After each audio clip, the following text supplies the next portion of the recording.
অনেকেই আপনার একটা বিভ্রান্তি সৃষ্টি করার জন্য বলে আমরা নাকি কোরআন ও সুন্নাহর আইন চাই না।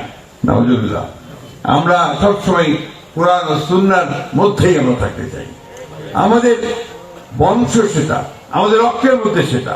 আমরা গর্বিত যে আমি একজন মুসলমান, অত্যন্ত গর্বিত। এই কারণেই যে আমরা সত্যের পথে, ন্যায়ের পথে ইসলাম সবসময় আমাদের নিয়ে যায়। ইসলাম শান্তির ধর্ম, আমরা শান্তি চাই। আমরা চাই এই নির্বাচনের মধ্য দিয়ে শান্তি প্রতিষ্ঠিত হোক। আমরা চাই যে এই নির্বাচনের মধ্য দিয়ে একটা নতুন বাংলাদেশ গড়ে উঠুক, যেখানে আমি আমার ইবাদত শান্তিতে করতে পারবো, আমার ধর্ম চর্চা শান্তিতে করতে পারবো, এবং আমি আমার ভবিষ্যৎ বংশধরদের জন্য একটা সুন্দর ভবিষ্যৎ রচনা করতে পারবো। দেশ এখন একটা ক্রান্তিকাল বলতে পার হচ্ছে। বিভিন্ন রকম কথাবার্তা উঠছে, বিভ্রান্তি সৃষ্টি হচ্ছে, আন্দোলন হচ্ছে। আপনার কেন জানি না মনে হয় যে দেশকে অস্থির করে তোলার জন্য আবার মানে কিছু সংখ্যক লোক পেছন থেকে কাজ করছে।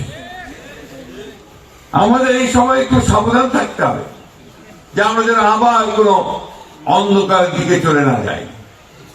আমাদের সাবধান থাকতে হবে আমরা যেন ভুল করে নিজেদের মধ্যে বিভেদ, অনৈক্য সৃষ্টি করে আমরা যেন আবার সেই সমস্ত চক্রান্তকারীদের হাতে না পড়ি, যেখানে আমাদের দেশ আবার ক্ষতিগ্রস্ত হবে, আমরা ক্ষতিগ্রস্ত হব।